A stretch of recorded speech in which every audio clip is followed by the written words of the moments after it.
Grief is oftentimes associated with personal loss, but it can also be caused by changes to your mental health. My next guest overcame that type of grief and became an author, a business owner, and a public speaker. He is the co writer of the book Ditch the Act, available wherever books are sold. His name is Leonard Kim. Leonard, how are you, sir? Hi, Jimmy. I'm doing pretty good. Thank you for having me. It's a pleasure to be here today. Thank you. It is a pleasure to talk to you. You have a great story to tell. And I want to start from the beginning here. You were raised by your grandparents, Yeah. and for a long time, you thought that they were your parents. Yeah. Can you tell me about that, how that came about? Sure. So when I was around the age of one, my parents, my mom and dad decided to split, and my grandparents got involved at the time because for a single mother in Los Angeles to raise me on a single salary, it was quite a difficult task. But then my grandfather retired from the Air Force and also retired from working from Armco, which is now AK Steel, one of the largest steel manufacturers. He had a lot of money set aside from two different pensions. My grandmother used to work at the commissary over in Korea and then moved over here and became a housewife. So they had a lot of free time and they had a lot of love. So they decided that they wanted to go and take me in and kind of raise me as their own. And in doing so, I lived with them for basically my entire childhood until my grandfather started to get Alzheimer's and started to lose a sense of exactly where he was. Shortly afterwards, he had his leg amputated and then he passed away. And with those incidents that kind of happened, like the childhood that I kind of was raised in, where I was filled with like love, compassion, going on bike rides, playing video games, having tons and tons of gifts on Christmas, all kind of like diminished and went out the window. And I didn't really understand exactly what was happening because such a significant and loving person was kind of like gone out of my life. And it wasn't just that he was gone before he even passed away, he kind of fell through the tracks of where he began to like forget who I was. And Mm. that kind of made this huge impact on me personally because I was like, how could someone who's loved me so much their entire life just not actually remember who I am anymore? After he passed away, you reacted to his loss in such a way that it caused your grandmother to send you to live with your mother. So what ended up happening is when my grandfather passed away, nowadays in society, therapy is seen as a pretty solid thing where you could go and chat with someone and get everything off your chest. But back about, I don't know, 20 something years ago, that really wasn't the case. Therapy wasn't as renowned as it is now. And especially in the Asian culture, like that's not, it's kind of frowned upon Hmm. as opposed to looked at something to do.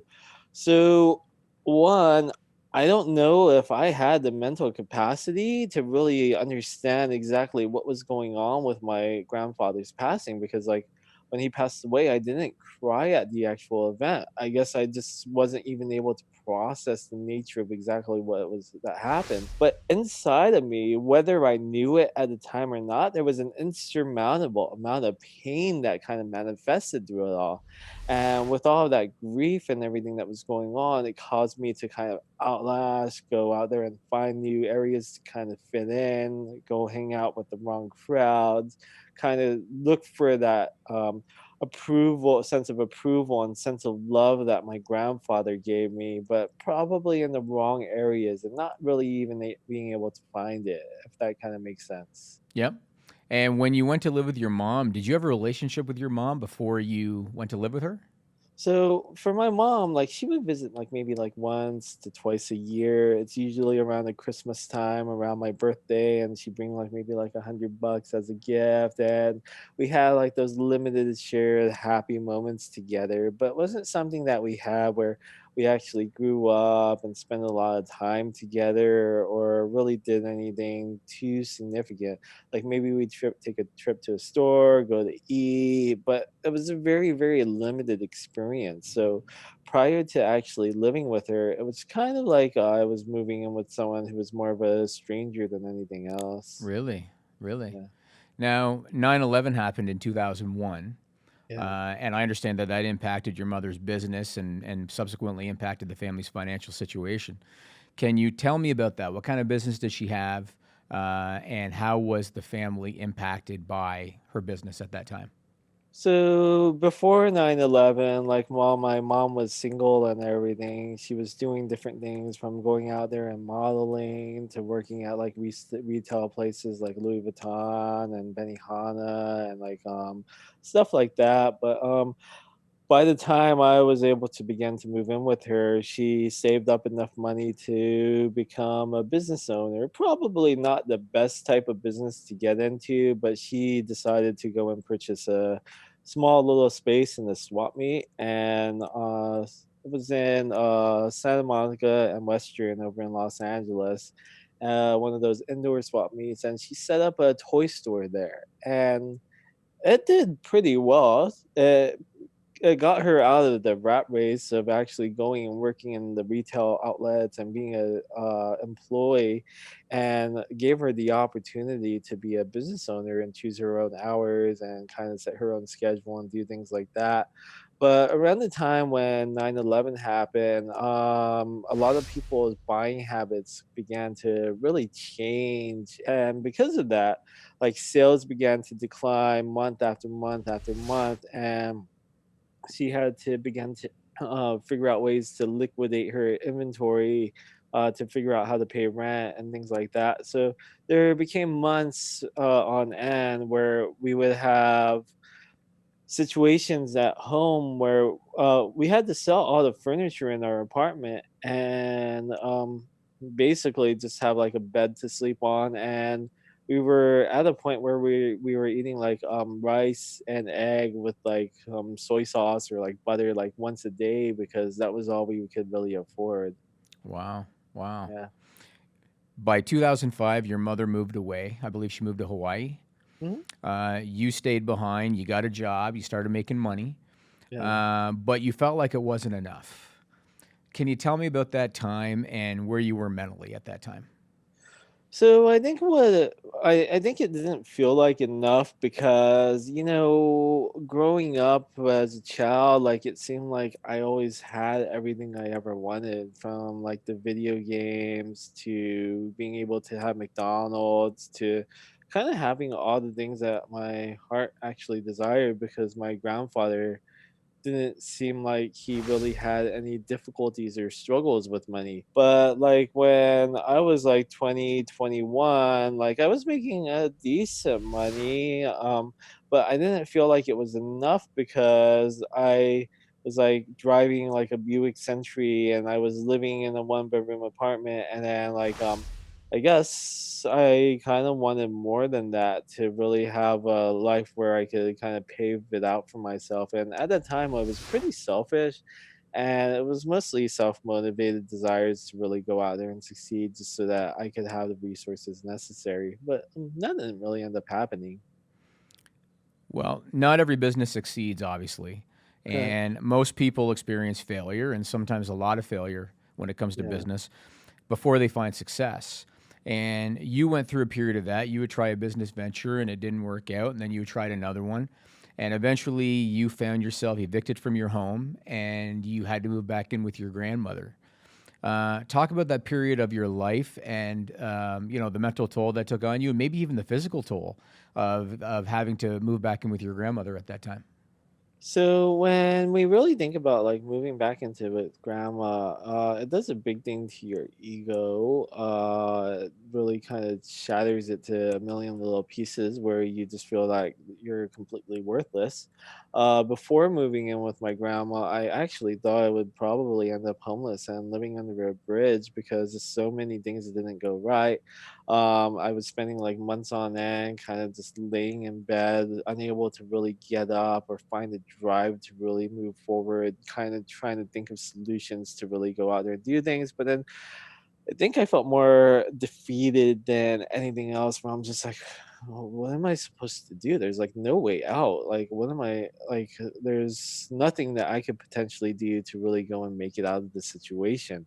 I mean, I was like charging my phone in the hallway because I didn't have electricity.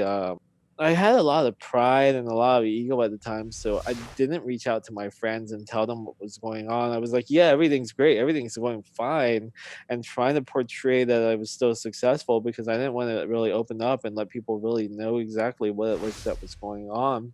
I think it's common for people to want to keep things bottled up Yeah, in any kind of situation.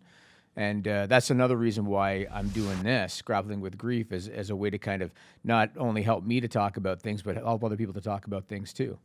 You know? yeah. And I think that's the natural tendency to go out there and when you kind of feel something that you're struggling with, it's to try to like keep it in. And I mean, if you go out there and you have an outburst, it really doesn't really do you too much good. But then if you go and you share it and from a place of compassion, a place of empathy, a place of kindness, a place of like just letting your raw emotions out without getting the emotions to kind of like hinder you or it kind of works in your favor. On November 20 of 2011, I'm sure that's a date that you remember. You were going through some serious depression, brought on at least in part by the ending of a relationship. Yeah. And that day, you sent your ex girlfriend a letter. And I want to read one excerpt from this letter. This was posted on your website, leonardkim.com. This is one quote. I can't take it anymore, and I'm going to be leaving this world. Killing myself is the only thing I can think of doing to end the pain. I can't bear going through 60 more years of my life knowing I'll never have you. You left her your mother's name and number and your grandmother's name and number, and you asked her to reach out to them. Now, obviously, and fortunately, you didn't go through with that plan. Yeah. Tell me about that time. What was driving you to consider suicide at that time, and what ended up preventing you from following through? So when I looked at my career trajectory up to that point, I worked at a real estate investment fund that went bust. Worked at an broker dealer that went bust. I worked at a few startups that went bust. I tried to do my own thing and that went bust. Like I tried so many things in a row that just continued to fail over and over and over again where I don't know if it was just that I was dealt in an extremely horrible set of cards, or if I'm just stupid, or I just don't know exactly what it is that I'm able to do, or what. Like, I thought I was pretty decent at what I did, but when you work at smaller type companies, or if you work in real estate in 2008 and then the real estate market crash happens, or if you work at a broker dealer investment fund and then the stock market crash happens, those two things could be like bad luck because I was like, I heard that a lot of people make money in the stock industry. Maybe I should move into that. I heard a lot of people make a lot of money in real estate. Maybe I should move into that. And the times that I've decided to make those were probably at the worst times possible because those industries were gutted at those times. And while they may have recovered now, the timing that I chose to do it was exactly the wrong time possible. And on top of that, a lot of the startups I worked with ended up being underfunded or having staffing issues or having something that would cause it to fall apart. And nothing I ever tried actually worked. So it kind of got to the point where I was like, I'm taking public transportation for about 2.5 hours to 3 hours a day. If I miss a bus, then I'm sitting there in the rain. I'm doing a job that I actually don't like. And I'm not with the person I sent the letter to, and everything just seemed absolutely horrible. And I'm like, what's the point of all this? If I keep going, like nothing else is going to change. Everything's going to be absolutely hopeless. There's no future for me. Like I couldn't see it. Like I saw everything to be so bleak and so grim that I was like, I just want out. There's no future. And so I sent her that letter and I started to really think about like ways that could actually make it happen. Like, oh, if I theoretically jump in front of a subway, would that work? No, the rate of deceleration goes from here to here. So if I actually did do it, I would probably be injured and be in a wheelchair. And this would probably not work. And I kind of role played all these different scenarios when I was actually about to go and implement one, my former girlfriend at the time gave me a call, and then she talked me out of it, and then she tried to meet with me. And then when we met that night, she asked me how stupid I was, what I was thinking, how I could be so selfish, what my grandparents and my parents would think, and how I was doing something that was very, very irresponsible, and kind of like talked me out of the situation. So I didn't do it. I didn't know what I was going to do, but I knew that I wasn't going to do that. So I had more time to go out there and actually live, but I didn't really know what the purpose of all that was.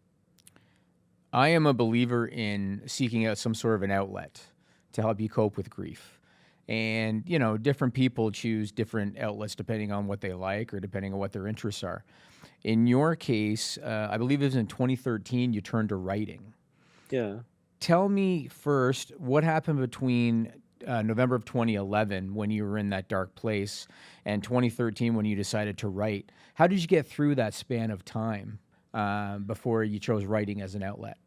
So in about February 2012, I broke my ankle.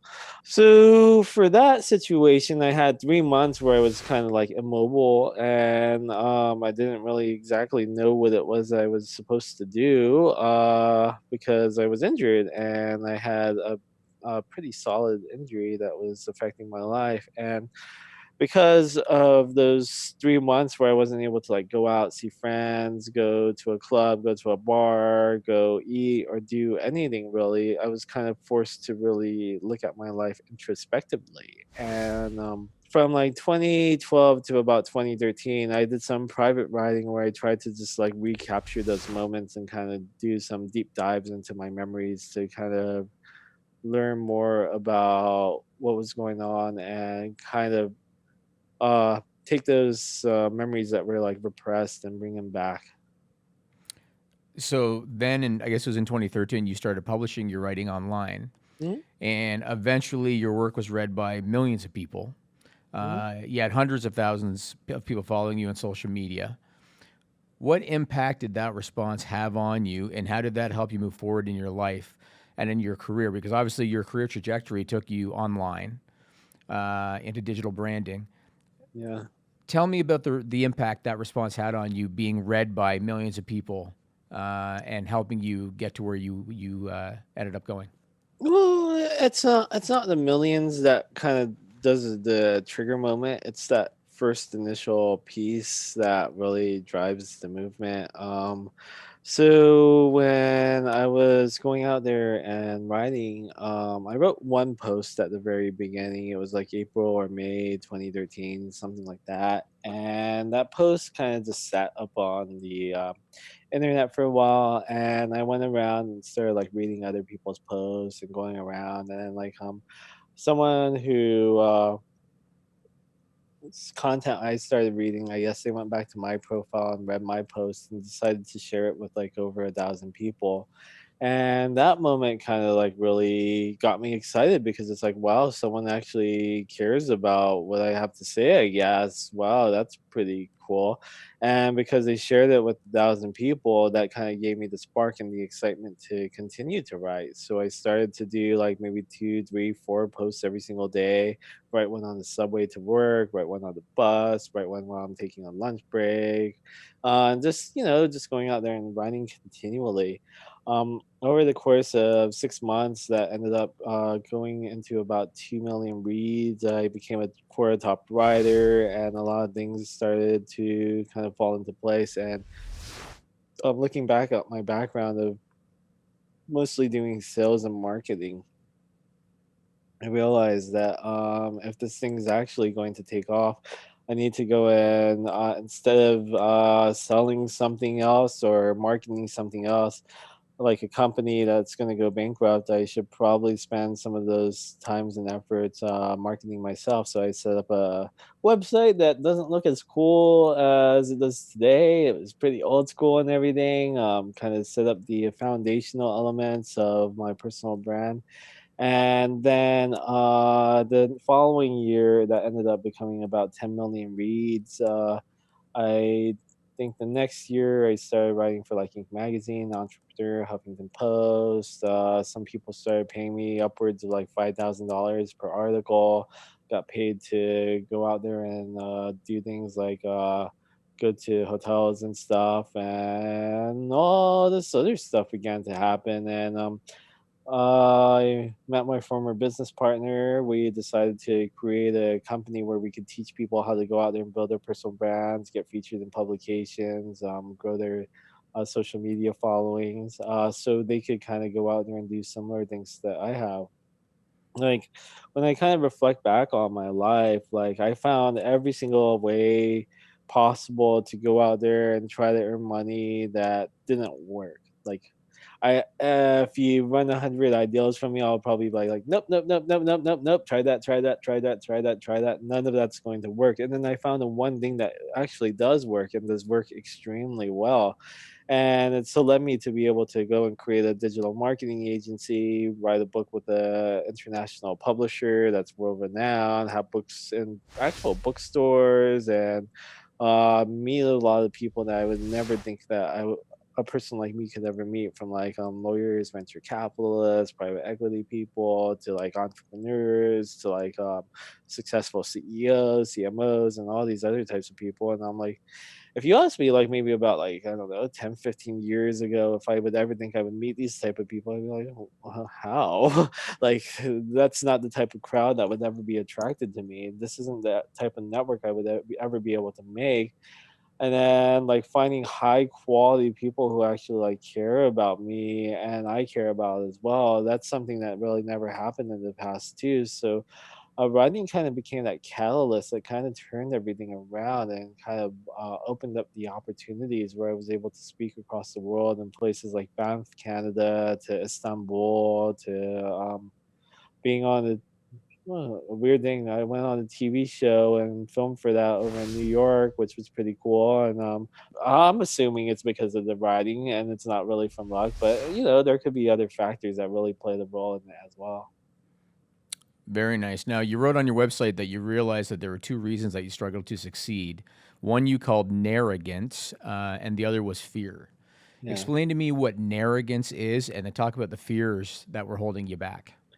So I think when we look at society, a lot of people have a sense of naivete, or maybe it's just myself who has a sense of naivete, where you look at something and you're like, "Oh yeah, that's easy. I could do that." And the reality of the matter is, it takes a lot of work to really actually go and do it. And then there's a sense of arrogance, which is like, "Yeah, I could definitely go out there and do this, and I could do it better than anyone else." So when you kind of combine that naivete and the arrogance together, and you really go hop into an industry you have absolutely no clue about, chances are you're just going to get bulldozed and railroaded and tossed back out. And if you kind of look at my career trajectory, that's kind of exactly what happened. I went into one industry to the next, to the next, to the next, to the next, and just got bulldozed every single time, to the point where I was like stuck in bed for months on end, crying, depressed, not being able to get up, not being able to see the future, and then getting into situations where I'm like, should I go out there and just end everything? What's the point of doing anything? And when you kind of think of all that, if I maybe didn't have a sense of naivete and I actually kind of did a little bit more research on the things I was going into, then a lot of that could have been avoided. If I didn't have a sense of arrogance and said, oh, I could go and really crush that particular industry, and kind of maybe made baby steps into it and kind of like sprinkle my way into it, and kind of slowly put my foot in to see how the world works and go and try and test things and improve as I go, then I could probably have made it a little bit faster, because that's kind of what I did when I started writing and starting building up my digital branding and marketing firm and things like that. Now, the other side of it is a sense of fear. When we think about fear, fear has the innate ability to go out there and mobilize us, to make us unable to do things. And when we kind of look at fear, the natural tendency is to want to run away. The natural tendency is to go and want to freeze up. The natural tendency is just to kind of let it consume you and do nothing. and panic and run. But when we see that fear, we have to have a sense of bravery within us. But I mean, how could you really do that? Because it's like you're staring the devil straight in their eyes and it's like coming for you and it's going to take absolutely everything that you have. But you just have to kind of go and do something about it and then like actually take an action and maybe turn off your brain for a little bit and not actually think about what you're doing, but do the action to actually get yourself out of the fearful event. For sure, for sure. Now, oftentimes it seems that people feel like they need to have their career sorted out before they hit the age of 30. They think if my company isn't up and running, and if I'm not making X amount of dollars by this age, then it's all over. People think that sometimes. In my situation, I was 37 when I started my company, Yeah. and things worked out. You tried different business ventures that didn't work out until you stumbled upon the one that did. What advice do you have for someone who equates success to doing something by a certain age? Well, when I was 28, I had absolutely nothing going for me, and it was weird. For like when my 30th birthday was coming around, I'm like, have I done anything? Am I a failure? What's going on? But I guess around that time, luckily, that's around when like the 10 million read mark kind of happened at the same time. I was like, oh, I actually did something that's kind of cool. uh, that sense of trying to want to go out there and accomplish something, it's a good drive to have, but then it could also backfire on you. Like, when I think about all the failures that I have in my life, I usually went, "Oh, I want this accolade, I want this measure of success, I want this goal, I wanna achieve this," and I kind of guided my path along those tangible things that I wanted. And the longer it took for those tangible things to occur, the more demotivated I got, and the more I wanted to quit exactly what it was that I was doing. When I kind of look at my writing, for example, I went into that with a different approach. Like, I didn't say, oh, I want 2 million reads on my content. Oh, I want my writing to turn into a Lamborghini. I want my writing to turn into this or that. Instead, I just took it from one day at a time and was like, what's this going to turn into? And because I took all the expectations outside of exactly what I was doing and just did it because it was like fun, because I was making friends, because I was teaching others, because I was learning, because I was sharing some of my most heartbreaking events that happened in my life, and it was causing me to form bonds with other people.